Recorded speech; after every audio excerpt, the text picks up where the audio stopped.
Hey there everyone, Pallet here, and welcome back. It's time for another Star Citizen video, and it is finally happening. 2.6 is available to some of us. So, they have it up on the PTU. Now, we're going to do a quick rundown if you don't know how they do these builds. Essentially, CIG internally, they have their own in-house build.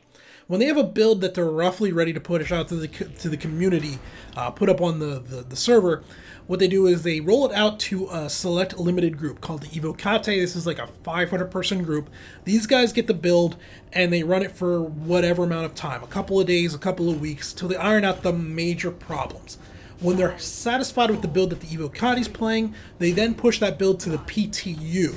So there'll be the standard alpha client build that everyone has access to, and then there'll be an elevated one above that of the PTU of the next build. This PTU, they then do rolling invites. So initially they'll roll out maybe 1,000. Once they have those 1,000 people in and they get a little bit of feedback, they see how it's going, they then will add like another 3,000, and then after a week they'll add another 3,000 until they feel that the build has been thoroughly tested, at which point they then take the build off the PTU and push that as the live alpha build that everyone downloads. So we're kind of in that third stage right now. They rolled it out to the PTU on Friday, limited people. I downloaded it Saturday, and I've played 3-4 hours with it. Got some experiences, and I just wanted to give you a rundown of what is coming in, what you can expect, and my initial impressions of the content that I've been able to experience. Now, the build does have a few big problems. Well, a few problems that are very inhibitive right now, but could probably be fixed real easily. What I'm talking about here is, so the main addition to this build, or one of the main additions to this build, is the Star Marine. Also changes to the Arena Commander. And they've redone the front end, so the front menu system looks completely different. And when you go into it, and if you, through the front menu, select Star Marine or Arena Commander, when you go to load into a Star Marine map, it crashes. It's pretty much a 100% guaranteed crash for just about everybody from what I can tell, or at least a large percentage of the community. However, there's an easy workaround for this if you go into the hangar and then use the simulation pod in the hangar, or even just when you're in the hangar, you hit escape, go into your menu, select Star Marine. You can then get into Star Marine that way, and it loads in and runs fairly well. There's just something screwed up on that front menu. Now, as part of the test group, it's not a big deal. I found a workaround, I used the workaround, and because of that, I got to use Star Marine. But if they push this build out, most people aren't going to find that workaround. They're not going to go to the forums and see the possibility to get around it, and they're going to freak out. And it's going to be skies falling, the game's broken, even in this alpha, blah, blah, blah, blah, blah. So they can't push this build. Now, since going through the other way gets you in and gets you working, my guess is there's just something small wrong with the code on the front end loading over. Could take them a day to find. Heck, for all we know, they've already found it and they're going to push a new version here on Monday that will correct this. Or it could take them a week or a month to find this problem. I'm going to guess it's going to be shorter, but it's unknown because we're getting into the holidays. So how many people are taking the next 2 weeks off? And, they put a lot of work in this game. I can't fault them for that. So it could be the new year before we actually see this corrected and this build pushed out. Or it could be Tuesday. For all we know, it could be already they've identified it right there. This line of code is calling the wrong item, and that's causing the game to crash. Boom, fixed, closed. Everything moves on. Could be either way, I don't really know, but that's kind of going to be the big holdup right now going on. I'm also going to say right now, I've not been able to test Crusader, the persistent universe, all of that. They seem to have very few servers actually running the persistent universe, running Crusader, and every time I go to get into it, there's a queue. Even 7:30 in the morning East Coast time, there's a queue to get on it, so I've stopped trying. If I can manage to get in, I'll update with that, but I haven't seen the persistent universe. I've been able to do Star Marine, I've been able to mess around with Arena Commander, and I've been able to mess around with the new ships in the hangar and in free flight mode. And that brings me on to the next thing. So we have Star Marine was added in. They've also added in several ships. The big one is the Caterpillar. So this is another one of them big ships along the lines of the Starfarer, if you've seen my Starfarer video back a few weeks ago. Now, in terms of actual square footage, the Starfarer is probably a little bit bigger, but this thing has a really awesome long footprint. It feels like a space tractor trailer. This is the Drake Caterpillar. This is their version of the cargo hauler, and it is pretty darn cool. It's impressive when you summon this ship up and see it in the hangar, the size, the depth of it. And for a not completely 100% finished ship, this ship is in a pretty darn good solid state. Solid state as in completed state. There's a few minor problems. I'll do a whole separate video on the Caterpillar here in the next coming days, going over that. But it's pretty darn cool. They've also added in the Herald, which is the information runner, the fast ship from Drake. That's this guy here. This ship, it's neat. There's not a huge amount of interactivity within the ship right now. It is fast. It is ridiculously fast, and this is something they talked about. It's an odd ship, as really how this ship's going to do in game is going to be very dependent on how they handle information. But that's for a whole other video. In terms of just a cool, fast information ship, there's a lot of neat details to the aesthetic of the ship. For that gathering material, there's the huge, massive engines. Like, these look like the engines on the Caterpillar attached to a much smaller ship. The ship's rather tall, but kind of short, if that makes sense. It's tall vertically, but short lengthwise, so big X, short Y. Big engines, it's kind of cool. They've added in a new variant for the Vanguard, so this is the Hoplite, which I'm a huge fan of the Vanguard. In fact, there's going to be a new video coming on just the Vanguard here in the next couple of days. I've held off so far because there was a big graphical glitch with the Vanguard where whenever you would get in or out of the ship, it would completely go nuts. That's been corrected, so there's the Vanguard Warden and then the Hoplite. The Warden is the two-person fighter ship that has the beds and everything so you can respawn in it, whereas the Hoplite has a lot of the amenities for the two people ripped out and has been turned into a dropship. So it's got a wider rear bed, it's got room for 6 Marines to store in the back of it, and you can use it as a combination attack craft and dropship. There'll be a video just on the Vanguard and the Hoplite coming in the next few days. Also,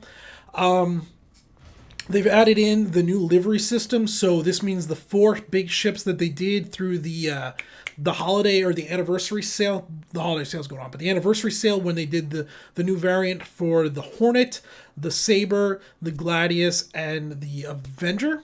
Is that the right one? Anyway, you get the Wildfire, the Comet, the Valiant, and I forget the Avenger ones. Those are in. You'll see them here on screen. The liveries look pretty cool. The actual ship loadouts, I'm still coming to grips with. I don't love them so far, but hey, they're just different variants. You can always pull the weapons off, put whatever weapons on you want, and then you got a cool paint job in that. All right, new missile system is in. Look at some of the missiles on the wings of these things, especially the ones on the Gladius.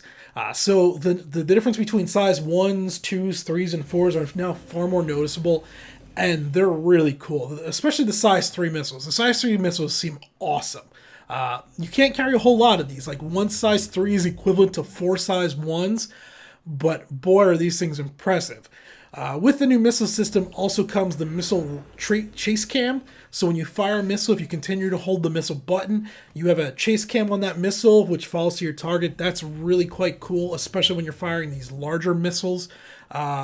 There's currently a small problem that's been built in. There's no way mechanically, there's no like shortcut key right now to change the missiles. So they've added in all these new missiles. A lot of ships now are running several different types of missiles all together. Well, there's no quick hotkey to cycle through to say, I want the size 1s, I want the size 2s, size 3s, whatever. Small problem, it'll come in time, but that did come up now that there's more missiles in the game. It's harder to choose which ones you actually want to use in a combat situation. The new inventory system is mostly implemented for the weapons also. So you notice as I look at some of these ballistic weapons, we can now see the ammo boxes. And this was a big problem I brought up with the Hornet video I did, where when you had a ballistic weapon, if you moved it from one ship to the other ship, it lost track of where the ammo box was because the ammo box was not an item within the weapon. This has now been corrected. We now have ammo boxes so we can move the ballistic weapon from one to the other, move the ammo box opener. It'll be usable, works just great. Yay, yay, yay. This is a big one. This was a major problem going on. You will notice, I'll just recommend you'll notice some of these ships when I walk around, there's the big blue radar cone. It's just a graphical glitch. The radar is active when you're not in the ship. Sometimes when you get in and get back out of it, it'll turn off. It's just a small problem. Don't worry about it. That'll be fixed pretty easily. And the new interact system's been mostly implemented. So you'll notice, like when I was in the Caterpillar walking up to some of the things, the use has been changed out. So this is going to be part of the new, I forget what they call it. There's a new system for interacting with things. And if you've ever tried to get into an Aurora and then close the door, you know exactly the problem of this, where it's hard to tell exactly what it is you're interacting with. So this new system's supposed to be able to, like if you're looking at, say, a door, you're going to have several options. You'll either have the option to open, option to close, or the option to enter. And you'll be able to roll the mouse wheel in order to get through that. Well, it's partially implemented where you can actually look and interact, but the mouse wheel roll doesn't seem to be working yet, or I've not figured it out. It doesn't seem to have a hotkey binding to select different ones. But it's starting to come in. It's partially implemented. It should be there pretty soon. Before we continue on to the mechanical changes, let's see. There have been graphically the game looks better. I can tell they've done some overhauls for the lighting, the shading, the textures. There's still some spots that don't look great, but overall it looks better. But it also runs better. Now I have a brand new computer. Since my last video, I actually built a new computer, so I have a newer, higher end GPU. I'm now on a 1070 with 8 gigs of RAM. But even without that, if I go play the old build on this computer and then play the new build on this computer, the new build I'm getting consistently, I would say 15 to 30 FPS better than I was on the old build. So they've both improved the way it looks, but they've also improved the pipeline for it to where it is running better. You'll also notice this hangar that I've been running around in. If you watch any of the old videos, it was pretty common to see big glitches where you like the floor would disappear and you see kind of black. You'd see through the floor and then bounce back in. None of that's happening anymore. All of that has been fixed. So there's been improvements along that line. Okay, now let's talk Star Marine and flight mechanic changes. Let's start with Star Marine. Star Marine, the base is there for what could be a pretty good first-person shooter. Now we're not talking a competitive first-person shooter, I don't think, like, say, Overwatch, Battlefield 1, where it's not going to be that refined ever, in my opinion. But as a addition to a game that is a spaceflight simulator, it actually works pretty well. So mechanically, the Marines, when you're moving along, they don't feel fast. Where in a lot of games, you feel like you're running at what would be a full sprint for a normal person. Like if you're in Battlefield 1, when you're running at what a normal person would be almost a full sprint. You're doing a 4-minute mile at that speed, and then you stop and it's like you haven't been running at all. The Star Marine, the movement feels closer to what would be a normal person doing combat time. So time and a half, a slightly brisk jog. That's what it feels like. And you also feel like you're in space body armor, whatever you would call it. You do feel like you have some mass. It's going to take some time to get used to, but it works pretty well. Mechanically, like the vaulting system works pretty good. There's some small glitches here or there where, like, to vault over a ledge, you got to kind of be looking at the ledge. So if you're chasing someone and you go to vault over the ledge and you're looking up at that person, you're just going to end up running into the ledge and you kind of jump and hit your thighs off of it and bounce back. You have to actually look down at the ledge you're going to jump over, and then you'll vault over it. It's not a problem. It's just something that you have to learn to do. The weapon handling feels a little sluggish, but that also could be attested to, like I said, it feels like you're in bulky armor. You're in space vacuum suits and all of that. The level design is pretty darn good. There's a lot of intricate paths in and out of things. It's got similar to like Counter-Strike level design. It really does. It doesn't quite have the sightlines of Counter-Strike, and there's a lot more debris on the all around and everything. But it feels like a good 3-lane map layout where you can cover your angles. There's enough angles that you have to be aware of them, but you're never in a spot like Battlefield 4 was, where there's no way you can cover all your angles. You can get into a spot and be like, all right, I can get someone coming from there or there, and you can keep an eye on that. You can also approach things from 3 or 4 different angles, but not from 10 or 15. And I think that's pretty good. The radar system's pretty neat. So from what I can tell, and I still need to test this, if you're moving slow, so like in a crouch, a half walk, you don't show up on it. But if you're sprinting, you do show up on it. And it has a nice little up and down, so the red arrow goes out to give you a rough idea of the distance, but then it also goes down or up to tell you if the target's above or below you, and it increases that Z depending on how far below or above you are. So you can get a pretty good idea, oh, okay, this guy's actually above on the next floor above me, so he's going to have to come down this stairwell, or he's going to have to come down a different way or come up a ladder or something to get to you, or you know, okay, he's about to round that corner right here in this level of Z-axis, which works pretty well. The zero-G options they're neat. Now, when you go out, like, the way the levels are designed, when you're inside the structure, normal gravity is in place, you run around like you would, but then there's parts where you just jump out into outer space, and it's EVA type. If you were at Port Olisar, Port Crusader, and jumped off of the landing pad, it works just like that. You're very sluggish when you're out in space, and it makes you a very easy target. But what it can do is they've done enough level design where there tends to be a back door. So if no one's watching that, you can EVA out across, come down, land in this area, and come in behind people unexpected. You just got to be very careful. If you're in the process of EVAing and someone's at the doorway shooting out, you're dead. You don't have the maneuverability or anything to get away from them. You're just kind of floating in space, and they're going to blow you away. Overall, though, I was actually pretty darn impressed with Star Marine. It runs reasonably well. On my now 1070, which is a powerful graphics card, but I'm running it now on high, whereas before I was running on low.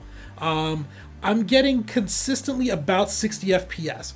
There will be occasional drops where I can tell, like, as soon as I spawn in, like, I'll spawn in after dying, I'll run forward about 4 feet, and then there'll be this quick bloop as it tries to figure out where it is, and the frame rate will drop to about 15, and then it'll kick right back up. And it'll continue on moving pretty good. They currently, because it's only a limited number of people playing, I was playing with people, I was a ping of like 40, and I was playing with people with a ping of 170. And that's not a problem with the netcode or anything, and it was, for them having a ping of 170, it wasn't terrible, but there were points where, like, I'd come around a corner, a guy would be there, I'd unload a full magazine in him, and he should be dead, and it would just take the client that extra second and a half, and then he would die. And realistically, he was dead with half of a magazine still to go, but it just, the latency, because I'm playing with people probably from Germany who are on the same servers as me, because they only have a limited number of servers up, made it a little weird.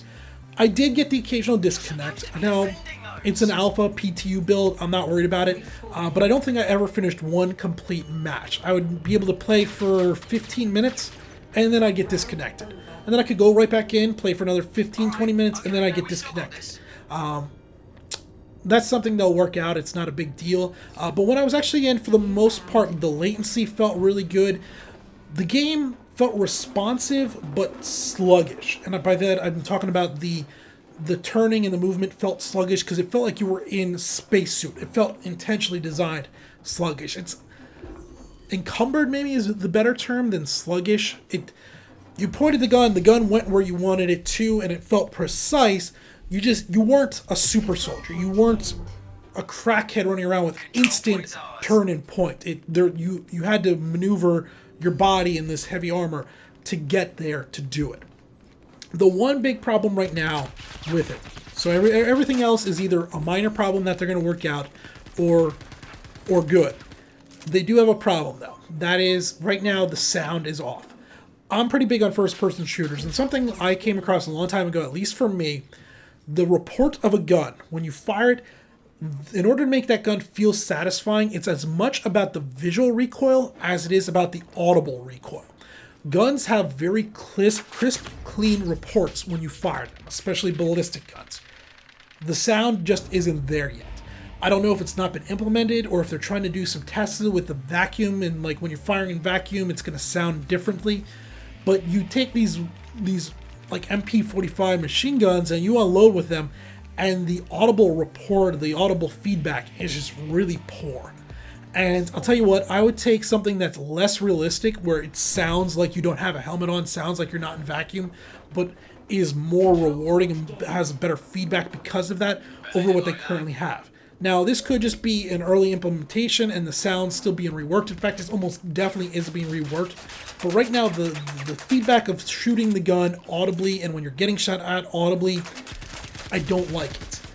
It's not a deal breaker for me. Again, this is an added on feature to a space flight simulator, but I hope they do really look into improving the sound. Half the reason Battlefield to me is as fun as it is because when you fire those guns, there's that audible boom, boom, boom, and it's clean, crisp. It sounds good, and that adds a lot to the feel of the gun. And the guns, because they don't have this audible feedback, don't feel really good to use right now, which is disappointing. Overall, though, for a very early first test build of the first-person shooter elements, this feels really well done. For what is alpha, first roll out to us to test, this feels late beta.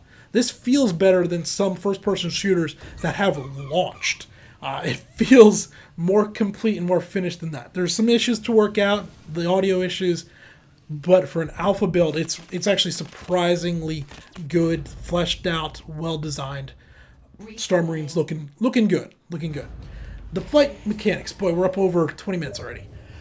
The flight mechanics, so what has happened here is your standard space combat speed. So we have our previously we had 3 flight speeds. We had combat speed, we had cruise speed, and then we had warp speed or quantum travel speed.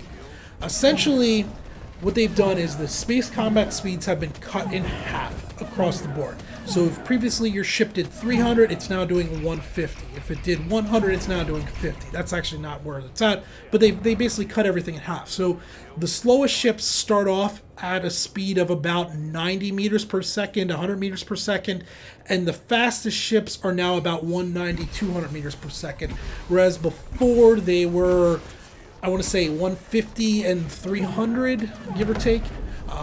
They've cut that in half. And for a lot of people, this brought up big concerns. It sounded like they were really nerfing the fast ships. The fast ships were losing a lot of their relative, a lot of their strength for this. And the reason behind this was when you get into the actual dogfighting part and you're in real close to each other and you're doing the circle strafing and trying to perform maneuvers, people were they were going so fast it was causing a lot of collisions, people flying in and past each other and coming back and all of that, and they wanted to slow that down. Well, there's that part they were pretty clear on, and I understand why people were angry about it, but what they weren't overly clear on was the change to the boost system. So what was it? I forgot my own words already. So it was the combat speed, then the cruise. Cruise speed is basically gone. What has changed is your afterburner gets you up to what used to be previously cruise speed, but it does it linearly. Rather than hit a button and your ship accelerates to cruise speed, you hold your afterburner until you get to that cruise speed. So you can still, if you were in a Sabre, you can still do 270, 300 meters per second, but you do it by using your boost. And your boost lasts much longer, and in fact, you can use it to get much higher. So in realistic terms, the game hasn't slowed down any, it's just the low end. I don't even know how to explain this. If you're in Arena Commander and you're fighting Vandal Swarm, and you've killed off the targets within you, the next target is 8,000 meters across the map. Whereas before you would turn, you would get going, and if you were in, say, a Hornet, you could hit your boost, and for the next 10 seconds, you'd be doing 310 meters per second, and then when the boost wore off, you'd be back down to 220, right? Now, you turn, you get going, you hit boost, that same Hornet is now going to be doing 600 meters per second, and it can do it the entire distance across the map. So you're actually getting from point A to point B inside Arena Commander and back into combat faster than you were. Now, once you arrive over there and you let go of the boost and you back off, you're going slower again, so the actual combat is slower than it was, but your ship has the potential to be faster. It's going to take some getting used to. I'm not ready to say if it's better or worse than the other. I can see both sides of the argument. For example, things like the Freelancer, the Vanguard, anything with an upper-mounted turret or a lower-mounted turret is now more powerful because the ships attacking you coming in are likely going to be going slower, so the people in the turrets have a better chance to engage and fight them. So those ships have received a buff, while the fighters attacking them have essentially received a nerf. But that's probably the best for the game going forward, if we really think about it, we want those ships to be relatively strong. If those ships are completely useless, if those turrets don't actually help defend you, then those ships are just sitting ducks, and the game is going to become something that's just around the fighters. Now, they have to find the right balance where the fighters are not useless either. And I'll say right now, from what I've played, the fighters are not useless. You can go in and you can take on a Freelancer, you can take on a Vanguard and all those things.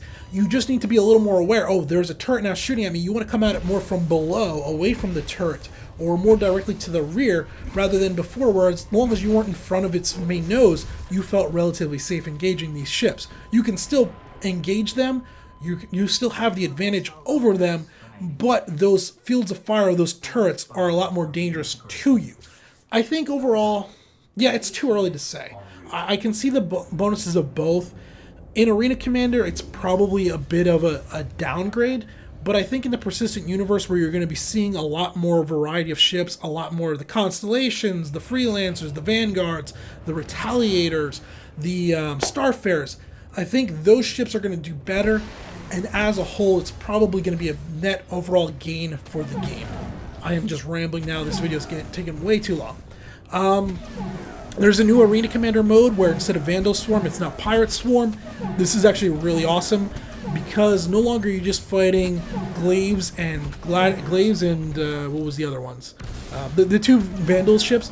You now see a full gambit of the ships out there. You start off fighting Auroras, then you're fighting Hornets, then you're fighting 300s, then there's Cutlasses out there, then there's Vanguards out there, then there's Constellations out there.